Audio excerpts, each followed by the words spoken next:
The S&P 500 last week saw its largest winning streak in 20 years, and there's more ease on tariffs as Trump is announcing that he could be negotiating with China. The market could be back on track for its bullish uptrend for the rest of the year, and here are the two best high-risk ETFs to invest in for a potential 20% return. First up is JP Morgan Equity Premium Income ETF under ticker JEPI. At its peak performance in 2021, it saw a 21.50% return. In 2022, it did see a decrease, and since then, it has been able to perform in the gain for the rest of the years it's been operating. Its discount to premium to NAV is at 0.02%. So like I said in the last video, this is basically a valuation metric for ETFs. So right now it's undervalued, but most ETFs are undervalued. Its dividend yield is 8.07%, and it has an expense ratio of 0.35%.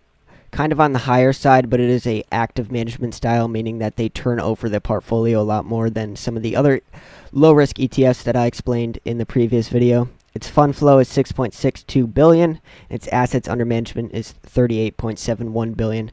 So more funds are flowing in and out of the ETF. It primarily focuses on finance stocks, technology services, and health technology, bearing them the best performance. For its top 10 holdings, it currently holds MasterCard, Train Technology, Visa, Progressive, Southern Company, AbbVie, ServiceNow, Microsoft Company, and Amazon.com. It is important to note that this is an active management style, so a lot of these companies are constantly turning over through the portfolio so that they can get the best performance for their ETF. Not only could it give a potential 20% return in the future, but it also gives a great dividend. Right now, as of May 2025, it has a dividend amount of 0.488. JP Morgan Equity Premium Income ETF could potentially get a performance of 20%, depending how the market is doing this year. It does have a higher expense ratio, but still pretty low. 0.35% isn't too crazy. Has a current share price of 55.66, so pretty low, and you can definitely start to add up on your number of shares that you own. It also comes with a great dividend, so you have that backup with the dividend if the ETF does possibly underperform for the year. The next ETF I'm going to be discussing is the Vanguard Russell 2000 Index Fund ETF shares under ticker VTWO. At its peak performance in 2013, it performed a 38.76% return. As of 2024 of last year, it returned 11.54%. You can see that some years are definitely in the red, and of 2022, it returned a negative 20.49% return.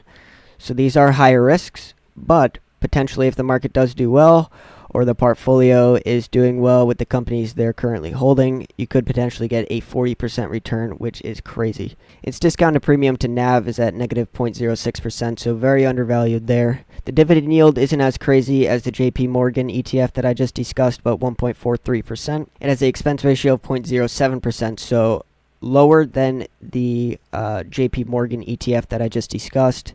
Its fund flow is $2.69 billion. And its assets under management is $11.34 billion. This primarily tracks the Russell 2000 Index, which is a small cap index, primarily focusing on small cap companies. These could possibly bear higher returns. It definitely comes with more risk. Just like the JP Morgan ETF, it primarily holds finance, health technology, and technology services, which bears them the best return. Now, the management style is passive as it tracks the Russell 2000 Index, but as we see from funds flow and assets under management, their turnover rate is pretty high.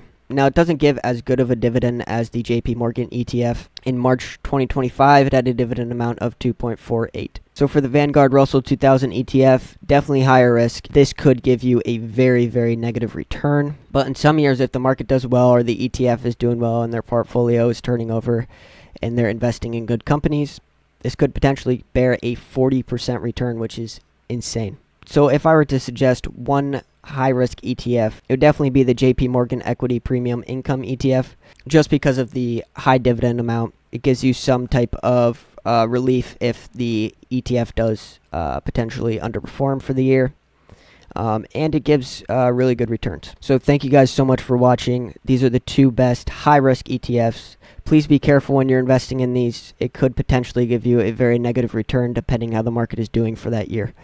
Thank you guys so much for watching. Be on the alert for new episodes this week. Subscribe, comment, and like.